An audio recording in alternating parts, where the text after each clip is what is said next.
Shalom bien aimés frères et sœurs, que Dieu vous bénisse, que la paix de Dieu soit avec tout un chacun de vous.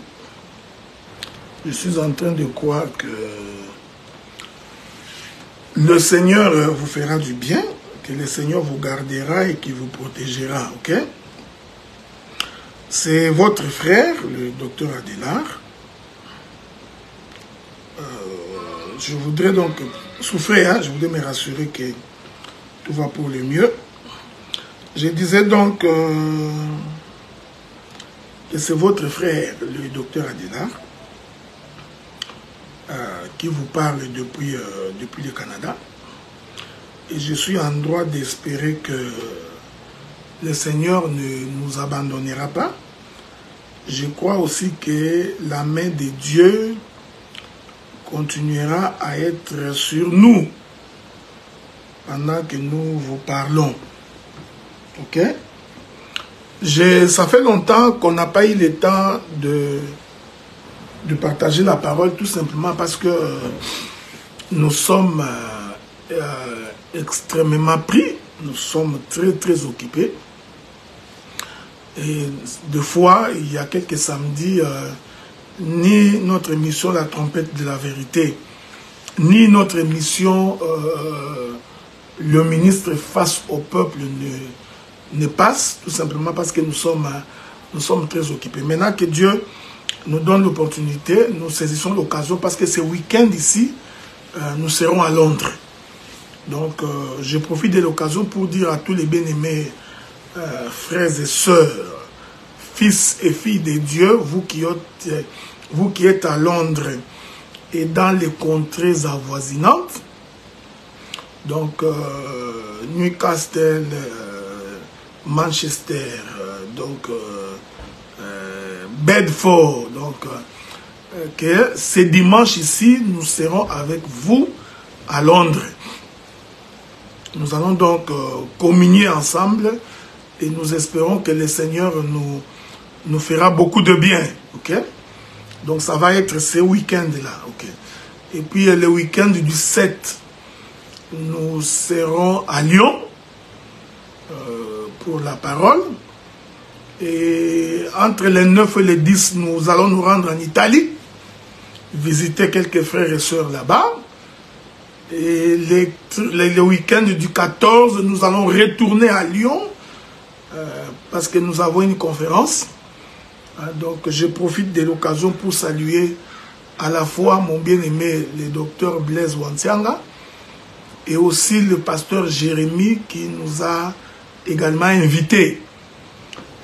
Il doit y avoir un autre pasteur qui voulait également que je reste avec eux, mais mon temps est pris. Le bien-aimé de Charles Roy, ça va être difficile que je sois avec vous parce que mon séjour est très écourté. Si le Seigneur nous prête vie, nous pourrons revenir au début de l'été pour 2 autres semaines et ça nous permettra de pouvoir annoncer la parole. Donc pour ce qui est de Londres, donc ma bien-aimée sœur José Ilengo, les autres, les Francine, mon bien-aimé Lema, J. Morgan, nous allons donc nous retrouver ce dimanche ici à Lyon. Qu'il plaise au Seigneur. Ceci étant dit, comme j'avais annoncé, nous allons donc aujourd'hui parler sur un verset de la Bible. Généralement, quand nous prions, nous avons l'habitude de dire, nous chassons les démons, que les démons s'en aillent dans les lieux arides. Ok?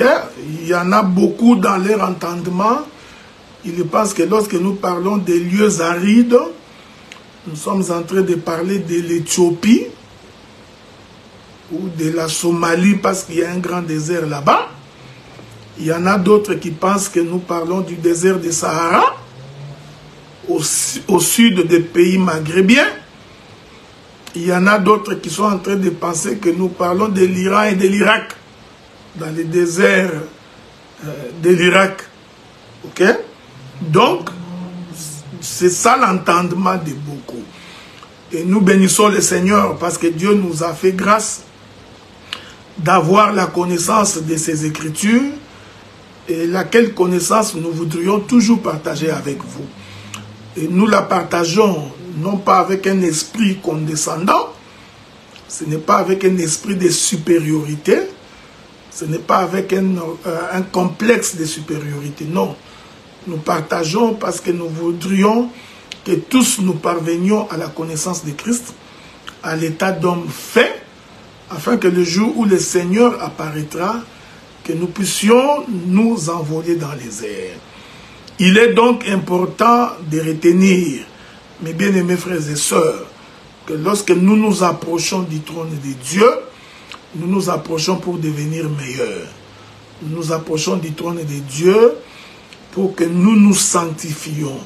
Nous nous approchons du trône de Dieu pour que nous abandonnions toute vie d'immoralité, que nous abandonnions toute vie de péché. C'est la raison pour laquelle nous nous approchons de Dieu. Que la paix du Seigneur soit avec vous. Remarquez, considérez que chacun de nos prédicateurs a sa manière d'aborder les Écritures, pour autant que nous n'allons pas en dehors de la doctrine. Donc la marche que nous allons faire avec vous est une nouvelle marche. Ce sont des choses probablement que vous connaissez, que vous aviez toujours lues, mais l'Éternel vous ouvrira aujourd'hui les yeux pour que vous perciez la profondeur de ces mystères. Et moi j'ai toujours pensé qu'un bon prédicateur, un prédicateur vrai, qui marche selon la voie de Dieu, c'est un homme qui a la capacité de toujours rentrer dans le jardin d'Éden pour qu'à partir de là-bas, qu'il soit à même de distinguer les choses. Nous allons prendre pour commencer 2 Écritures. Souffrez donc avec moi que nous prenions certaines Écritures nous permettant de pouvoir avancer. Ok? Je vais d'abord prendre une Écriture dans les livres de Matthieu. Nous prenons les livres de Matthieu, si vous les permettez. Nous sommes dans Matthieu chapitre 12, le verset 43. Matthieu chapitre 12, le verset 43.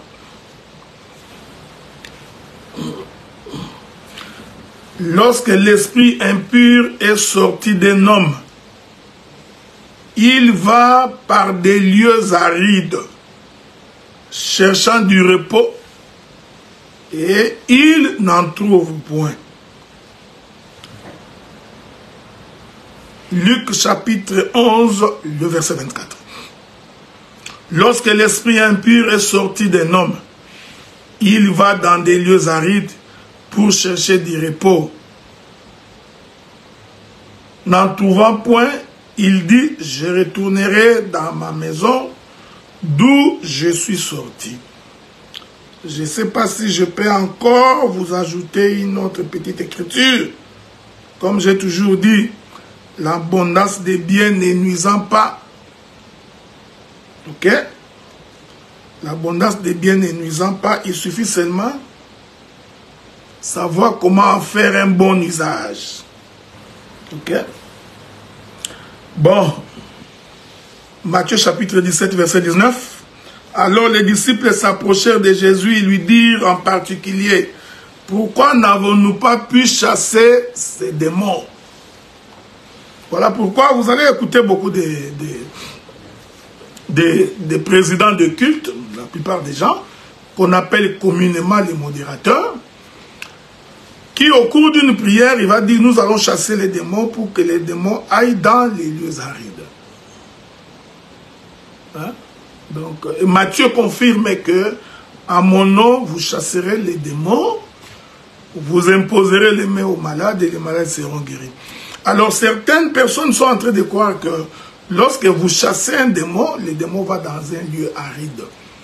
Alors, dans son entendement, il s'est dit, les lieux arides, c'est un désert. Ok? Alors, nous allons lire les Écritures, nous allons marcher dans la Bible pour expliquer ces choses. Je voudrais, premièrement, retourner dans le jardin. Je vous prie, mes bien-aimés frères et sœurs, de me suivre avec beaucoup d'attention. Parce que je suis un fils du prophète. Et donc, je parle à des fils et filles des prophètes. Donc, il faut de l'intelligence du Saint-Esprit pour saisir ce que j'ai dit. Parce que si tu n'as pas le Saint-Esprit, tu auras des difficultés. Ok? Je voudrais rentrer au commencement. Prenons les livres de Genèse. Commençons par là. Que le Seigneur nous garde et qu'il nous protège. Parce que nous voudrions véritablement souffrir. Hein? La Bible dit quelque chose de très important. Je suis en train de chercher l'écriture. Je connais l'écriture, mais je voudrais qu'on la lise. Ça va nous aider à pouvoir avancer. Pendant que nous cherchons l'écriture. La Bible dit ceci. La Bible dit que au commencement, l'Éternel rassemble la poussière de la terre.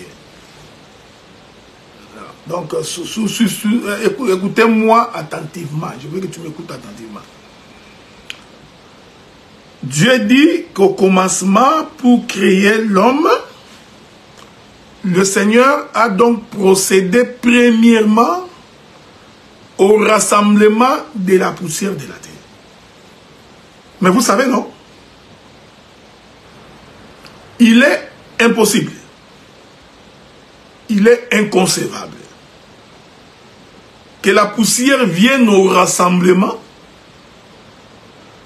s'il n'y a pas de l'eau. Ok? Donc ici, nous considérons que la poussière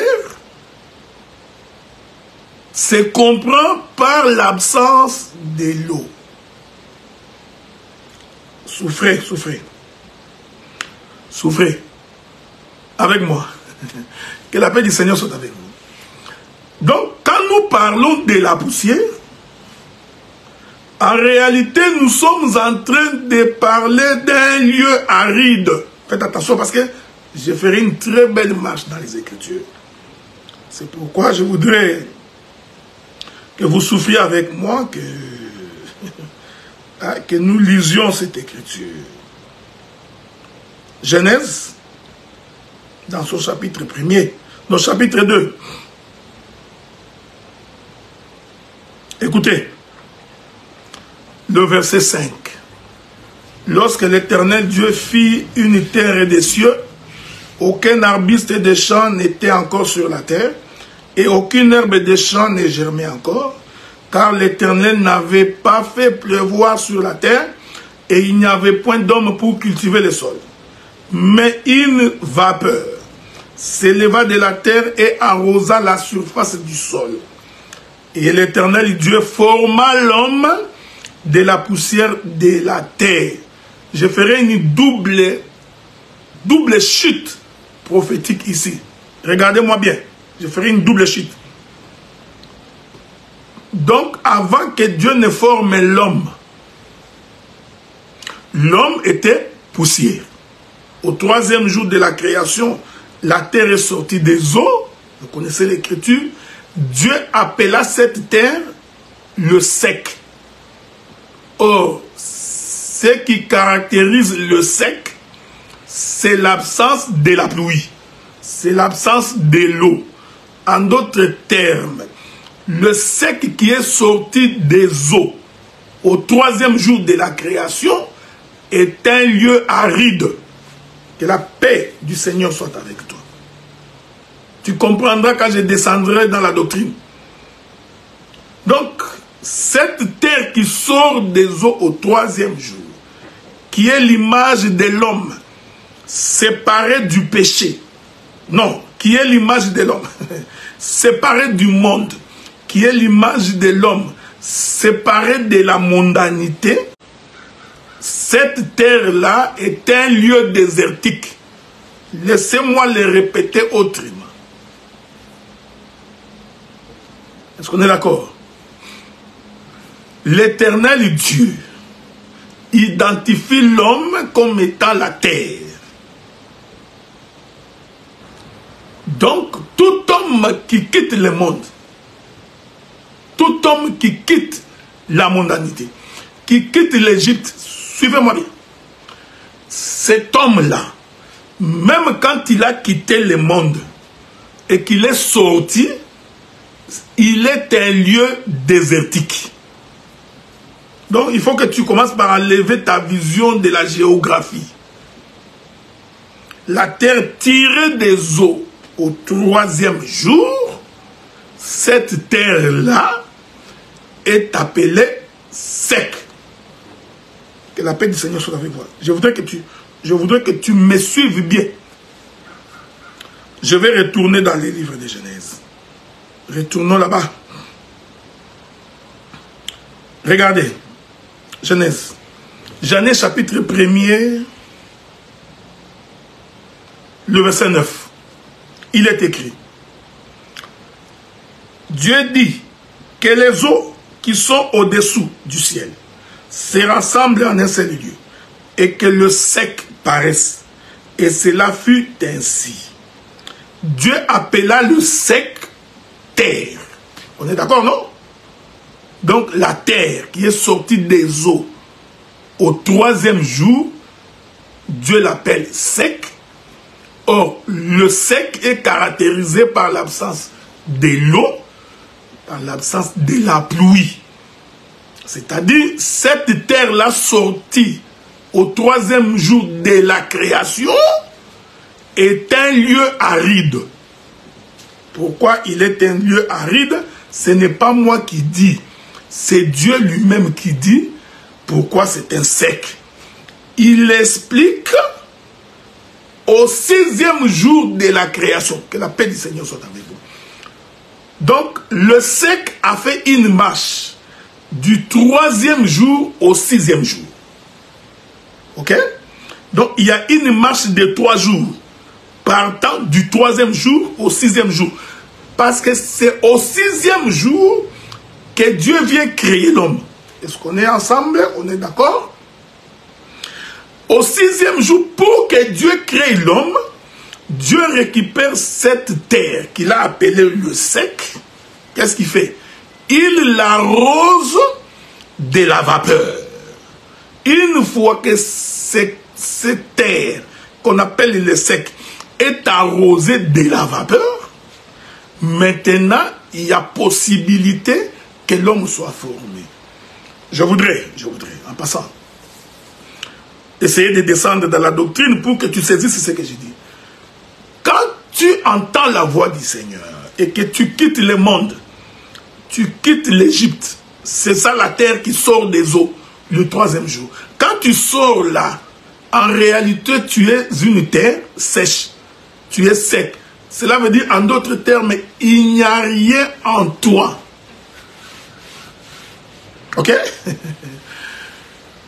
Donc, quand les gens viennent au Seigneur, lorsqu'ils croient en Dieu, au travers du ministère apostolique et évangélique, lorsque les gens viennent au Seigneur pour la première fois, que j'ai accepté Jésus-Christ comme étant mon Seigneur et mon Sauveur, notre Seigneur à nous tous, notre Sauveur à nous tous. Quand tu crois et que tu commences ta marche, comme Israël qui sort de l'Égypte, qui rentre, vous allez comprendre, hein? Pourquoi Israël, quand il est sorti de l'Égypte, automatiquement il entre dans le désert?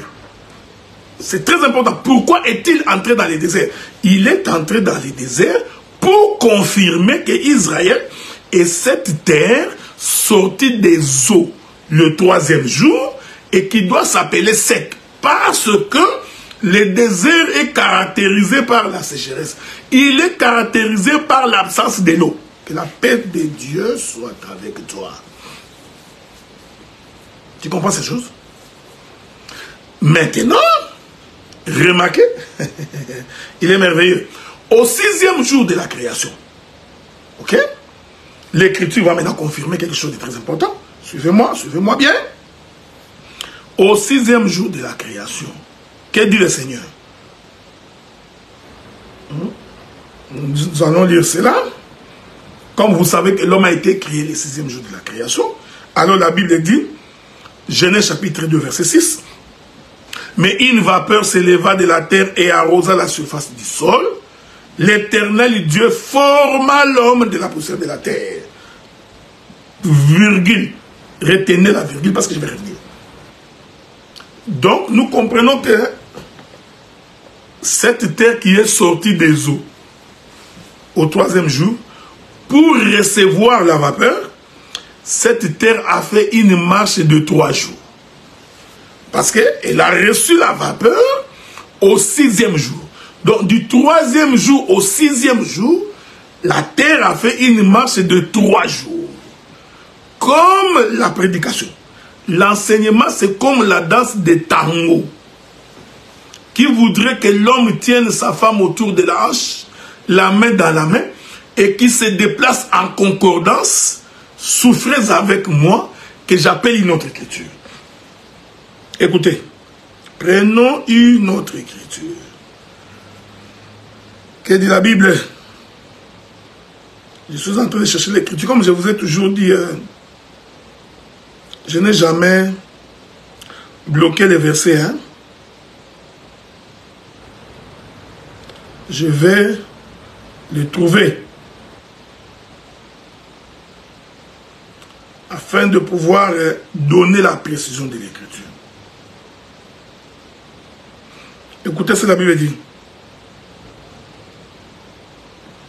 Je vais prendre une écriture très importante.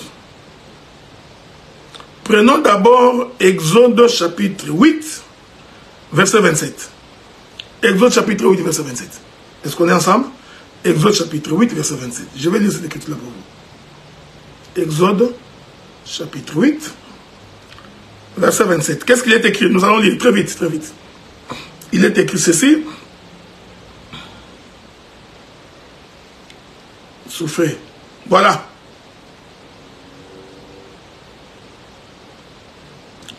Je ne sais pas, attendez, hein, je voudrais me rassurer que c'est ça, oui. Exode chapitre 8, verset 27, hein. Qu'est-ce qui est écrit? La Bible dit ceci. Non. Il y a une écriture que je cherche où Moïse dit à Pharaon que nous allons sortir et nous ferons 3 jours de marche dans les déserts. C'est l'écriture que je suis en train de chercher, ok? Hein? Donc, si je ne trouve pas, je vais revenir. Mais il y a une écriture comme ça dans les livres d'Exode. Ok? Où Moïse dit ça à Pharaon. Pourquoi je ne la trouve pas? Bon, attendez. Voilà. Exode chapitre 3, verset 18. On est ensemble, non? Nous lisons. Il est écrit ceci. Ils écouteront ta voix. Tu iras, toi et les anciens d'Israël, auprès du roi d'Égypte. Vous lui direz, l'Éternel, le Dieu des Hébreux, nous est apparu. Permettez-nous de faire 3 jours de marche dans le désert pour offrir des sacrifices à l'Éternel, notre Dieu. Avez-vous retenu le verset? Moïse prophétise, il dit, Dieu dit à Moïse, quand tu iras voir Pharaon, tu seras accompagné de tous les princes de la maison de Jacob. Tu diras à Pharaon ceci, permettez-nous que nous fassions 3 jours de marche pour que nous allions offrir à l'Éternel, que la paix du Seigneur soit avec vous. Mais Dieu savait que les enfants d'Israël n'allaient pas faire 3 jours de marche et retourner à l'Égypte. Dieu savait qu'Israël sortait pour aller à Canaan. Dieu avait-il menti? Je voudrais ajouter une autre écriture. Les écritures, j'en ai beaucoup. Attendons. Je vais ajouter... il y a une autre écriture que j'aime dans les livres d'Exode. Ah! Écoutez, la Bible dit ceci. Exode chapitre 8, verset 23. Nous ferons 3 jours de marche dans les déserts et nous offrirons des sacrifices à l'Éternel notre Dieu selon ce qu'il nous dira. Je suis en train de vous chercher une autre écriture. Voilà. Prenez Exode chapitre 15, verset 22. Je vais mettre tout ça ensemble hein, pour que la nourriture soit bonne. Exode chapitre 15, verset 22. Moïse fit partir Israël de la mer Rouge. Ils prirent la direction du désert des Chour et après 3 journées de marche dans le désert, ils ne trouvèrent point d'eau. Verset 23. Ils arrivaient à Mara, ils ne purent boire de l'eau de Mara parce qu'elle était amère, c'est pourquoi les lieux furent appelés Mara. Le peuple murmura contre Moïse en disant, que boirons-nous?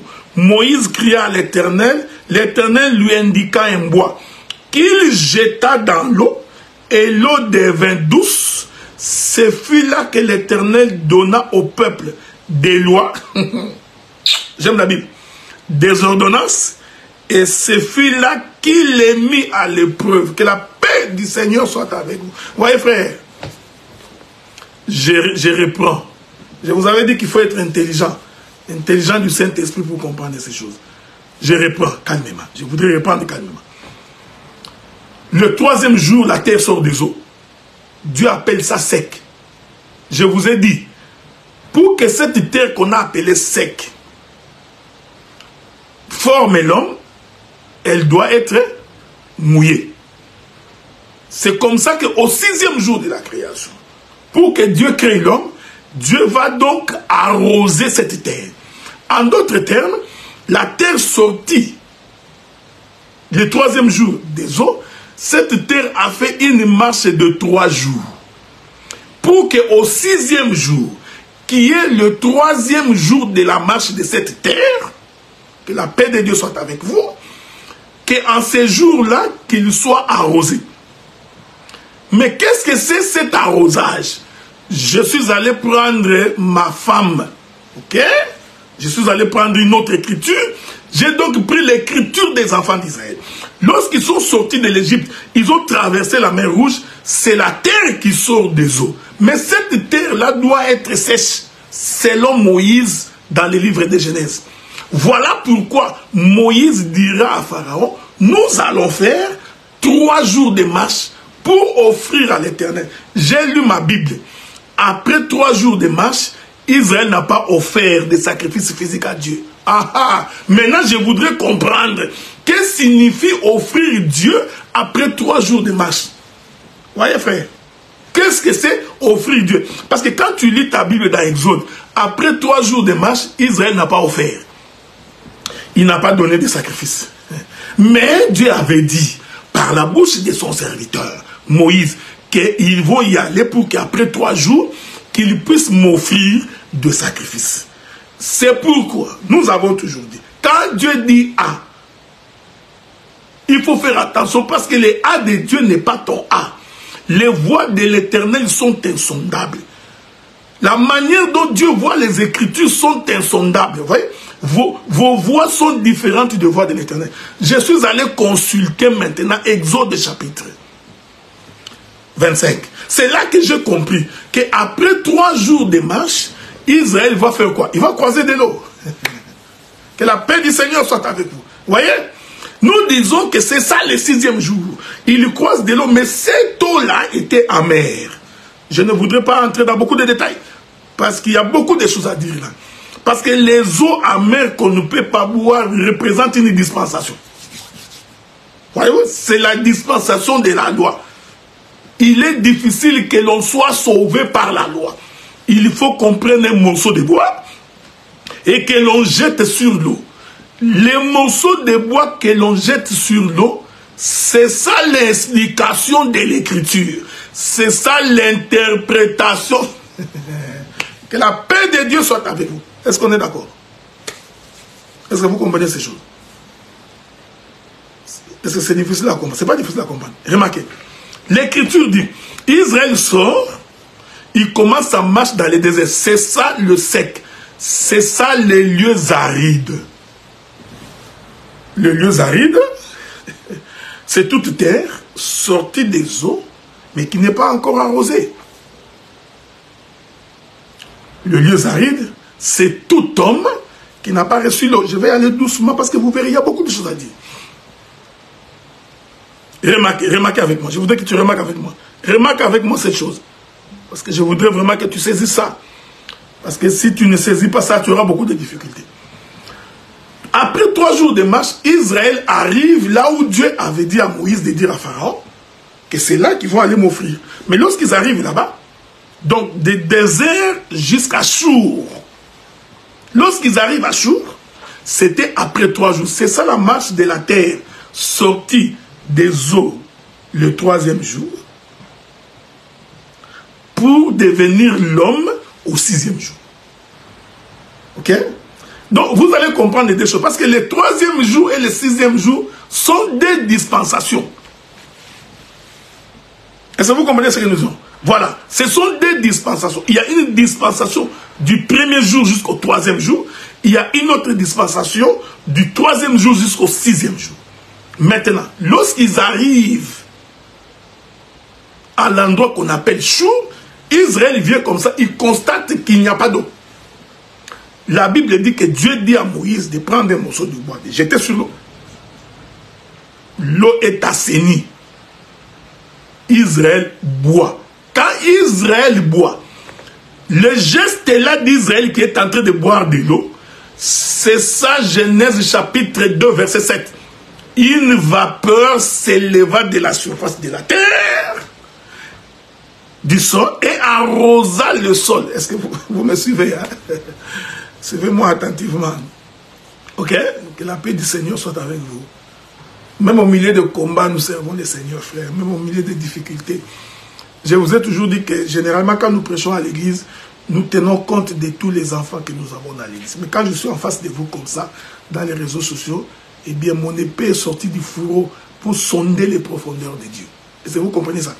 Donc, les eaux que Israël est en train de boire viennent de mettre fin à son état de sécheresse. Voyez-vous? Donc, quand Israël boit de l'eau là, Israël devient une terre arrosée. Mais avant cela, Israël était une terre sèche. Donc, c'était un lieu aride. Je voudrais ajouter notre écriture. Ne vous en faites pas. Écoutez ce que la Bible dit. Je voudrais lire ça. Le verset 25. Moïse cria à l'Éternel, l'Éternel lui indiqua un bois qu'il jeta dans l'eau. Et l'eau devint douce. Ce fut là que l'Éternel... Ce fut là. J'aime la Bible, frère. Ce fut là que l'Éternel donna au peuple des lois, des ordonnances. Précisons. Donc, nous comprenons maintenant que la loi et les ordonnances de Dieu, c'est ça l'eau qui doit étancher la terre désertique. Est-ce qu'on est ensemble, hein? On est ensemble. Je me résume. Quand nous parlons des lieux arides, nous parlons d'une terre qui vit en l'absence de l'eau. En d'autres termes, en l'absence de la pluie.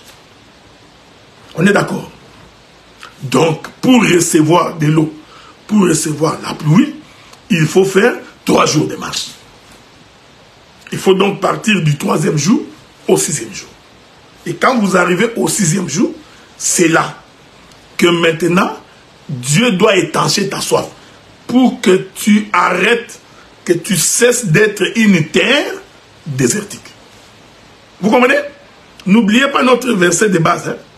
Quand l'esprit mauvais sort de quelqu'un, il va où? Dans les lieux arides. Donc, si tu comprends ça, le verset devient facile à comprendre. Mais, qu'est-ce que c'est l'eau? Le prophète Isaïe répond, ça je n'ai pas envie de vous le dire. Le prophète Isaïe dit, je répète, autant les cieux sont éloignés de la terre, autant mes pensées sont éloignées de vos pensées.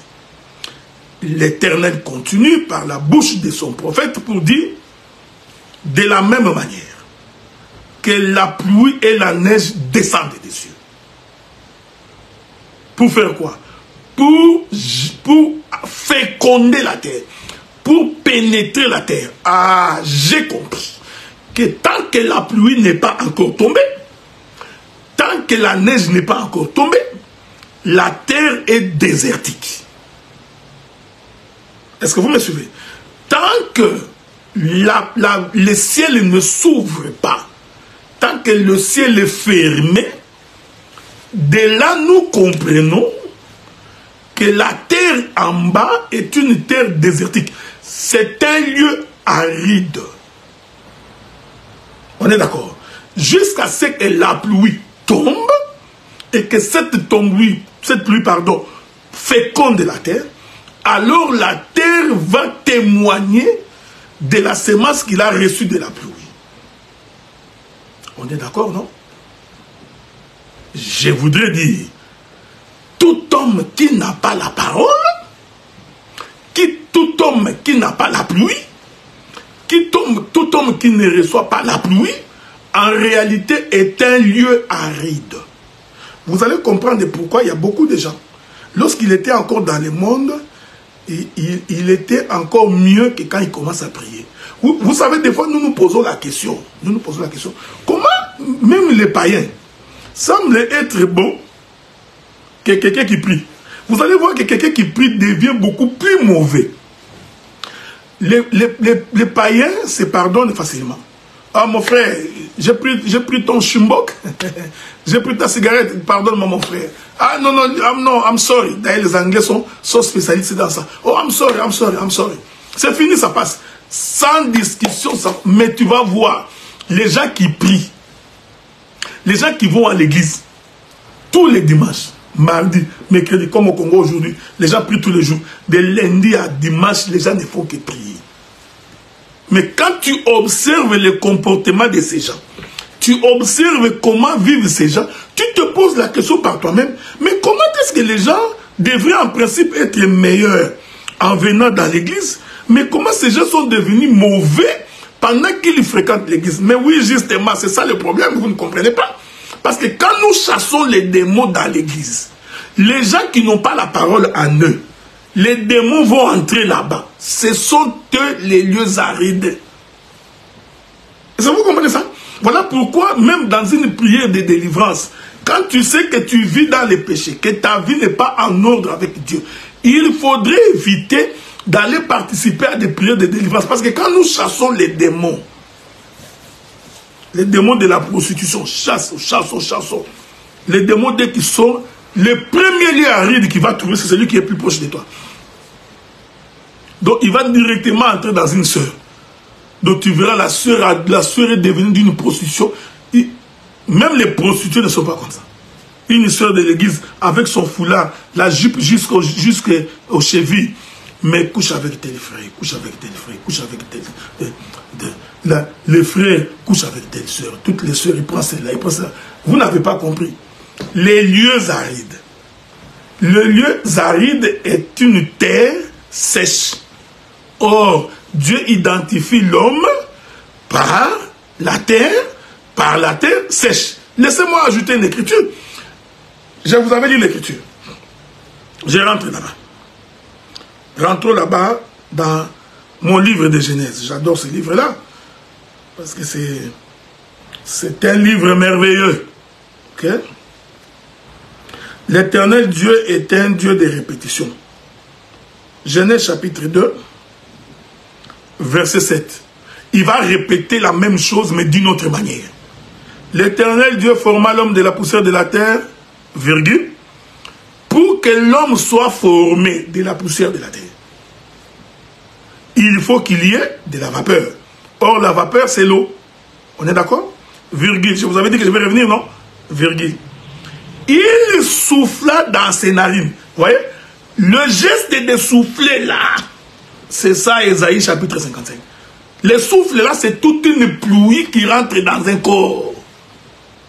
En d'autres termes, le souffle là, c'est les eaux douces ou l'eau douce qu'Israël a bu. Quand tu bois l'eau douce, frère, ça doit bander tes plaies. Ton âme doit se reposer. Parce que c'est de l'eau douce. Ça te fait du bien quand ça rentre. Vous voyez? Dieu répète les mêmes gestes dans les mêmes versets. Vous voyez? Donc, rassemblement, il y a l'eau. Le souffle là aussi, c'est de l'eau. Vous êtes d'accord, non? Je voudrais... Je n'ai pas envie d'aller loin pour ne pas trop te troubler. Parce que le souffle là, c'est de l'eau. L'eau là, c'est la parole. Jésus a dit à la femme samaritaine, si tu connaissais celui qui est devant toi, c'est plutôt toi qui demanderais de l'eau. Et dès que tu auras demandé de l'eau, vous voyez, c'est une pluie. Cette eau coulera en toi jusqu'à l'éternité. Or, l'eau dont Jésus parlait, c'est la parole. Est-ce que c'est difficile à comprendre? C'est facile à comprendre. Donc, le souffle de l'Éternel qui fait d'un homme un être vivant, c'est la parole, c'est l'eau. Voilà pourquoi Dieu avait dit à Israël, aux enfants, il a dit à Adam, le jour où tu pécheras, tu retourneras poussière de là où tu avais été tiré. Qu'est-ce qu'il voulait dire? Quand il dit que tu retourneras poussière, il voulait tout simplement dire que je retirerai l'eau qui est en toi. On est d'accord? Que la paix de Dieu soit avec nous. Dès que je vais retirer l'eau qui est en toi, tu meurs. Tu rentres poussière. C'est pourquoi Jésus devrait descendre dans les séjours de mort. Que la paix de Dieu soit avec vous. Mais pour que Jésus descende dans les séjours de mort, qui est l'accomplissement de l'écriture d'Adam. Quand Dieu avait dit, dans le jour où tu mangeras, tu retourneras poussière de là où tu as été tiré. Ainsi, je retirerai mon esprit en toi. Vous remarquez cela? Donc, que la paix de Dieu soit avec vous. Cette écriture-là concernait aussi Jésus. Voilà pourquoi la Bible dit, lorsque le Seigneur Jésus-Christ a porté le péché de l'humanité, en allant sur la croix, la Bible dit qu'au point où Dieu a fait de lui péché, quand il arrive sur la croix, l'écriture du commencement doit s'accomplir. C'est alors que Jésus va crier, Père, entre tes mains, je remets mon esprit. Donc l'esprit qui était en l'homme va être retiré. Cela permet au corps de descendre dans les séjours de mort. Est-ce que vous comprenez cela? Le lieu aride, c'est l'ensemble des hommes et des femmes qui n'ont pas la parole. Je vous avais dit, frère, ce n'est pas le fait que tu as quitté le monde que automatiquement tu es dans les camps de Dieu. Non. Tu peux quitter le monde sans être dans les camps de Dieu. Israël a quitté l'Égypte, mais il a fallu qu'il fasse 3 jours pour aller trouver de l'eau douce. Voyez-vous? Donc, quand tu viens à l'église, il faut que tu donnes la place à la parole. Parce que c'est en réalité la parole qui te remplit. Et la paix de Dieu soit avec vous. Remarquez cette chose. Remarquez cette chose. Donc, vous pensez que j'ai fini? Non, je n'ai pas fini. Ne vous en faites pas, je n'ai pas fini. Je vais... Vous savez, quand on était petit, il y avait un joueur qu'on appelait... il jouait dans Imana. Imana qui est devenu Motema Pembe, on l'appelait ventilateur. Il jouait au milieu. Il était numéro 6 ou numéro 8. Les gars, ils tournaient. Quand il prend les balles, ils tournent. Pour l'avoir, c'était difficile. On l'appelait ventilateur. Nous allons tourner, frère, ne vous en faites pas. Nous allons tourner comme un ventilateur. Nous tournerons comme... Toi, tu penses que j'ai fini, je n'ai pas encore fini. Nous tournerons comme ça, nous tournerons comme ça. Bon, si tu n'es pas un bon joueur, beaucoup de gens qui suivaient ces joueurs, ils tombaient. Parce que quand ils tournent comme ça, tu cours, tu tournes, tu te retrouves, tu vois le défenseur qui tombe. Boum, KO. C'est comme ça que nous avons des gens comme ça. Il dit au mais le docteur Adela, vraiment quand il prêche, il dit, non, mon frère, c'est le ventilateur. Ça tourne tellement vite. Vous pensez que j'ai fini? Bon. Retournons. Prenons une autre écriture. Je vais prendre beaucoup d'éléments. J'ai encore une vingtaine de minutes. Ok? Rentrons lire une écriture que j'aime beaucoup.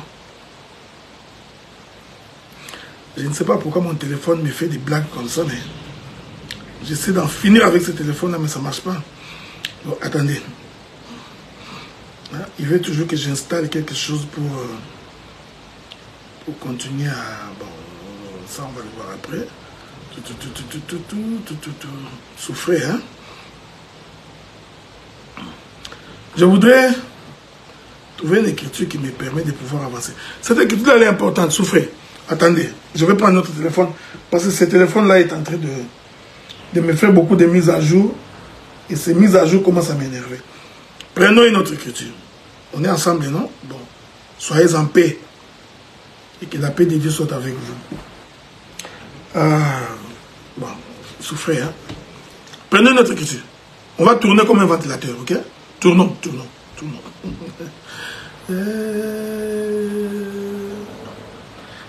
Que nous dit l'Écriture dans les livres de...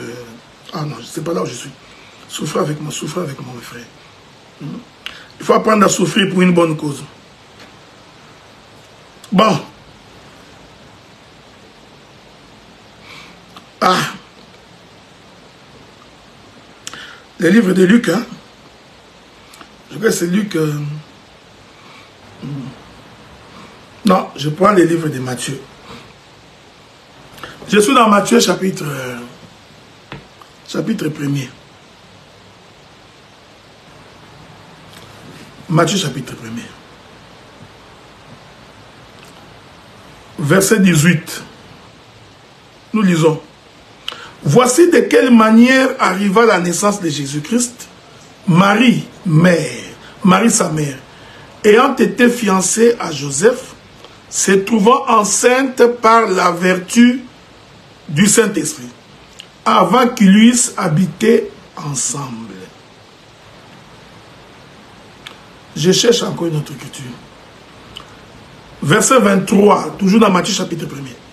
Voici la Vierge sera enceinte, elle enfantera un fils, on lui donnera le nom d'Emmanuel, ce qui signifie Dieu avec nous. Je cherche une autre écriture.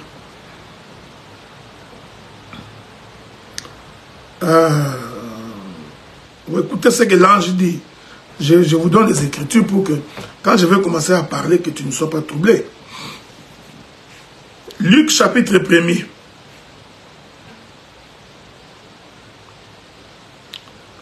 Nous lisons le verset 32.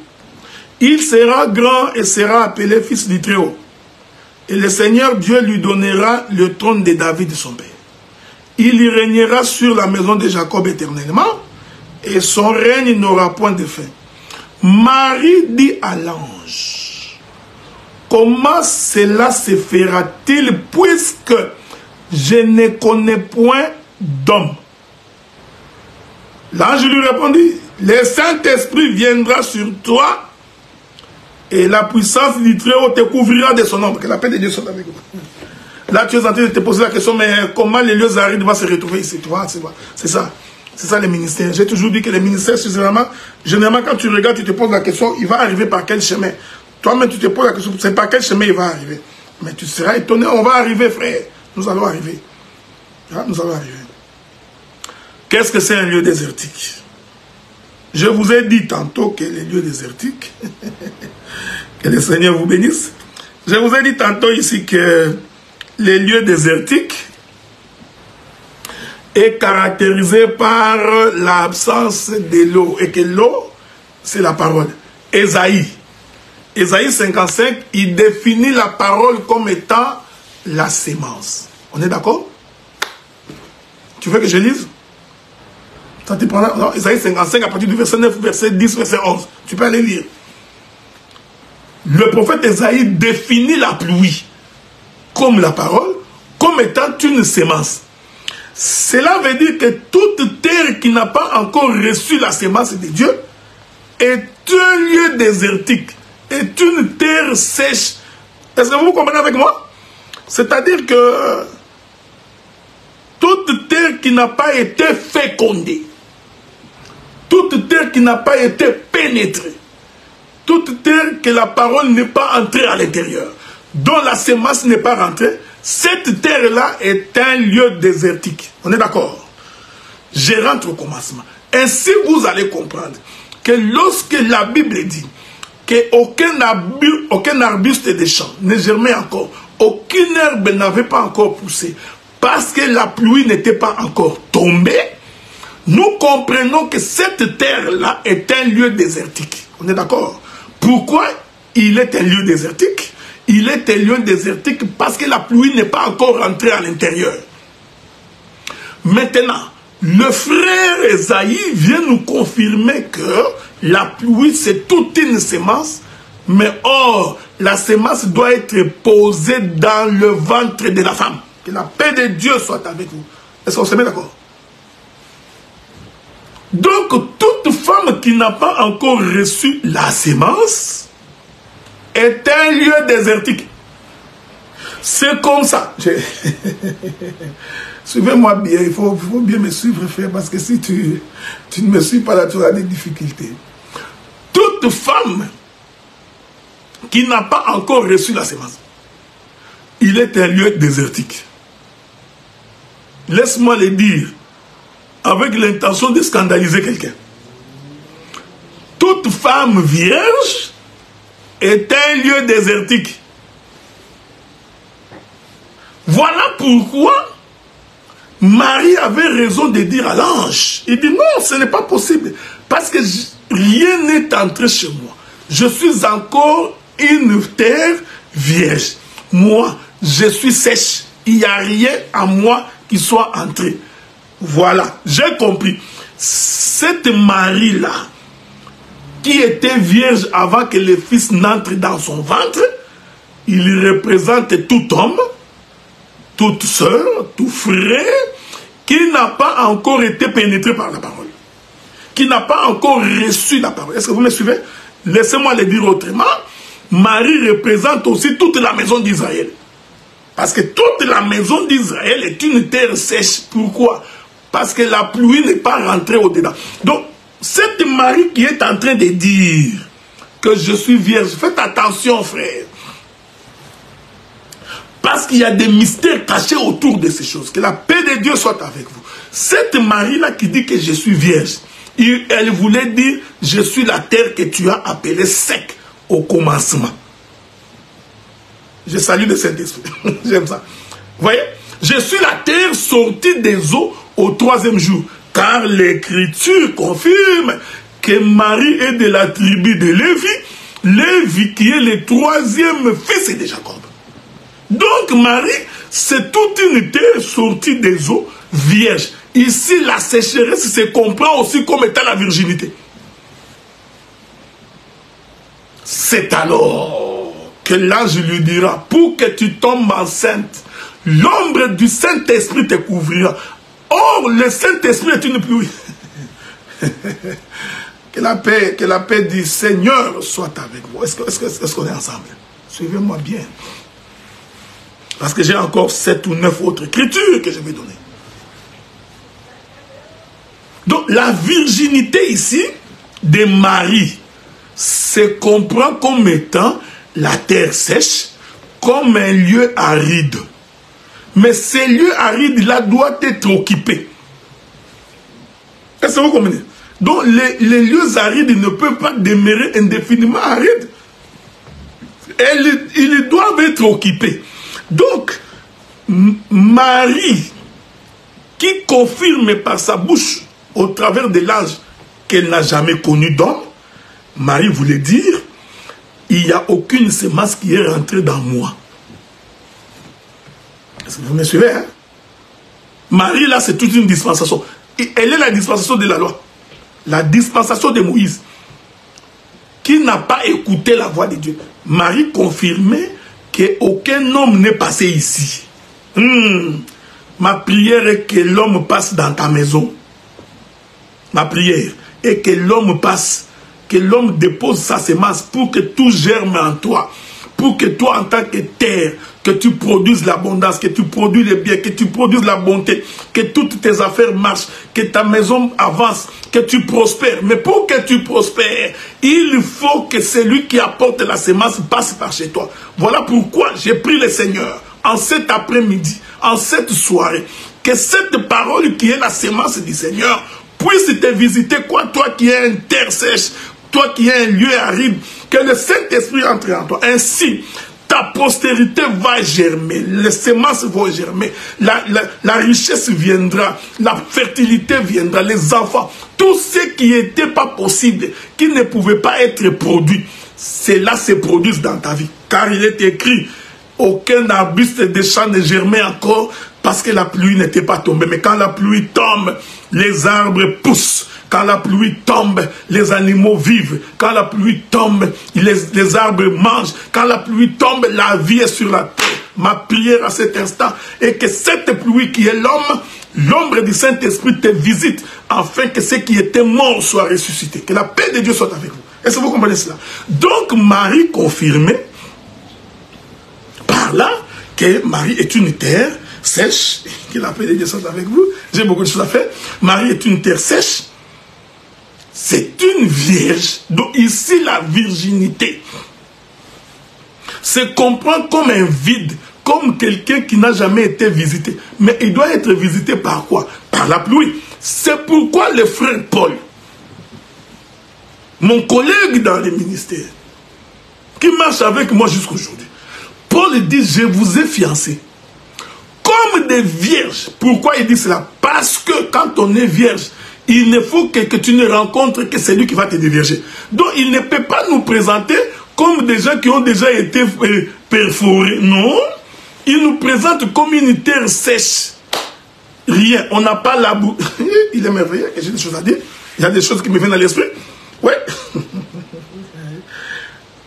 Bon, faisons un peu de l'agronomie. J'aime quand je reçois l'inspiration comme ça que je m'arrête un moment parce que je viens de recevoir une inspiration. Faisons un peu de l'agronomie. C'est mauvais? Non, c'est pas mauvais. On va faire l'agronomie. Prenez une écriture.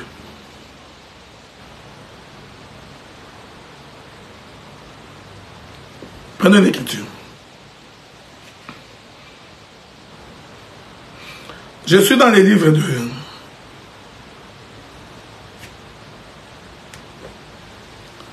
De Timothée chapitre 2 verset 6. On est ensemble? 2 Timothée chapitre 2 verset 6. Le fruit que les laboureurs travaillent avant... non. Ah, non, mais frère, mais Dieu est merveilleux quand il inspire l'écriture. Écoutez, il faut que le laboureur travaille avant de recueillir les fruits. Nous allons faire un peu d'agronomie, hein.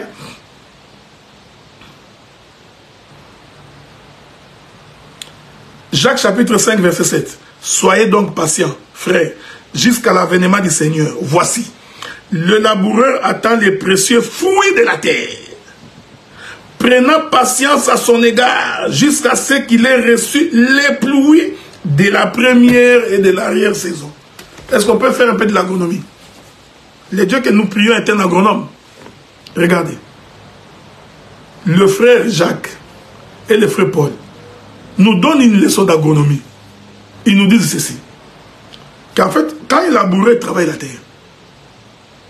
Il est patient parce qu'il attend que le travail qu'il a fait sur la terre puisse donner des fruits. Mais quel est ce travail que le laboureur a fait sur la terre?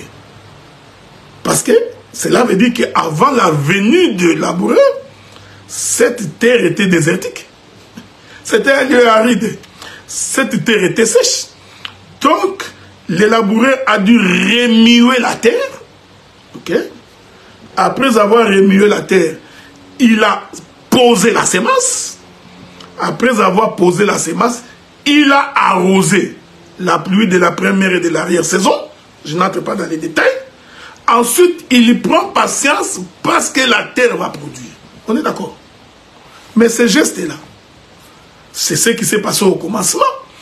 Quand le Seigneur voulut créer l'homme, le Seigneur procède par rassembler la poussière de la terre. Mais pour qu'il y ait rassemblement de la poussière de la terre, l'Éternel a manipulé la terre comme un laboureur. Jacques parlait de Jésus. Il parlait de Dieu. Il laboure la terre. Il laboure la terre. Dieu lui-même, voyez-vous, il pose la semence dans la terre et l'Éternel attend pour que ce qu'il avait sémé se manifeste. Que la paix de Dieu soit avec vous. Donc, nous comprenons que ici, Marie, c'est toute une terre vierge qui n'a pas reçu la semence. Il faudrait que le Saint-Esprit, l'ombre du Saint-Esprit, passe par là, qui est la personne de Jésus lui-même, pour que Marie, qui est un lieu aride, porte le Fils au-dedans de son ventre. C'est pourquoi Paul avait raison de dire, quiconque a le Fils, il a la vie. Mais pour avoir le Fils, il faut que le Père passe par là. Donc, nous comprenons que les lieux arides, Marie aussi, représentent aussi la maison d'Israël. Pourquoi? Parce que la maison, je manque le temps. La maison d'Israël arrive sur la montagne d'Horeb. Il demande à Moïse, dit à Dieu de venir lui-même nous parler. Dieu va dire à Moïse, Moïse va dire à Dieu, il faut que tu descendes parler à ce peuple. Or, vous savez, il n'y a que la pluie qui descend des cieux sur la terre. Demander à Dieu de descendre, c'était demander que la pluie descende. Dieu dit aux enfants d'Israël, par la bouche de son serviteur, dites-leur de laver leurs vêtements. Le 3e jour le matin, à la montagne de Sinaï, nous allons nous rencontrer. Nous arrivons le matin du 3e jour à la montagne. Il y a eu des tonnerres, des tremblements de terre, des éclairs, qui sont les signes qui annoncent que la pluie va descendre. Ce sont les signes précurseurs que la pluie va descendre. Mais pourquoi la pluie descend? La pluie descend pour que ce qui était aride devienne fertile. Ce qui était stérile devienne fertile. Qu'ils deviennent fécondes. Israël va dire non, non, non, non, non, non, non, non. Nous ne voulons pas l'écouter. En d'autres termes, Israël a dit, nous préférons rester les lieux arides. Demande à Dieu d'arrêter qu'ils ne viennent pas. Nous ne voulons pas. Que la paix de Dieu soit avec vous. Donc, toute personne qui n'a pas le Saint-Esprit en lui. Parce que ça, j'ai manqué, je n'ai pas le temps, je ne peux pas le dire en une heure. Vous comprenez? Parce que même les apôtres, les 120 apôtres, les 120 disciples qui étaient dans la chambre haute avant la venue du Saint-Esprit, ils constituaient les lieux arides. Jusqu'à ce que le Saint-Esprit habite en eux. Ainsi, je ne sais pas si je peux dire ça, ça se dit, je ne sais pas, l'aridité ou la sécheresse va abandonner. Paul avait raison de dire que vous êtes le temple du Saint-Esprit. Le Saint-Esprit habite en vous. Donc, vous n'êtes plus aride. Donc, quand nous chassons les démons, pour qu'ils aillent dans les lieux arides, en réalité, les démons vont dans des corps qui n'ont pas comme habitat le Saint-Esprit. Donc, tous les hommes et toutes les femmes qui n'ont pas le Saint-Esprit, ce sont des lieux arides. Toutes les femmes et tous les hommes qui n'ont pas la parole, qui ne vivent pas la parole, ce sont des lieux arides. Quand tu peux me regarder comme ça, tu te mets comme ça. J'aime ça.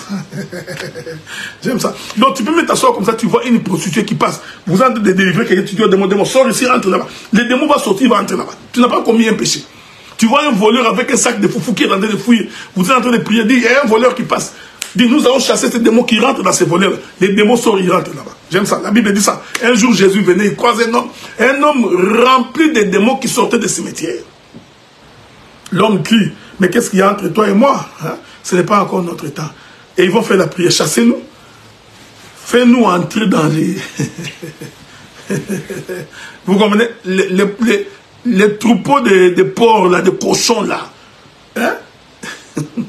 C'était des païens. Qu'est-ce que vous pensez? C'est la raison pour laquelle, dès que les démons est entré dans le corps des cochons, les cochons sont retournés dans la poussière. Hein? Vous comprenez? Ils sont retournés dans leur demeure naturelle. Ils sont allés où? Dans les eaux. Les eaux représentant quoi? Représentant le monde. C'est l'endroit où ils sont plus à l'aise. Parce que c'est là qu'ils sont. Si tu vois quelqu'un qui est à l'aise d'être dans le monde, comprends, c'est un cochon. C'est un animal impur. Donc, ce troupeau de cochons-là, de porcs, c'est l'ensemble de tous les lieux arides qui n'ont pas le Saint-Esprit. C'est pourquoi dès que les démons rentrent, les démons vont trouver sa demeure éternelle qui est dans le monde. Ils rentrent dans le monde. Est-ce que vous comprenez? Je voudrais finir. Je voudrais finir par un verset. Il est merveilleux. Laissez-moi vous donner quelques 3 écritures que j'avais préparées également pour vous. Ce sont des flèches qu'il faut mettre dans vos carquois. Ça va vous aider à avancer.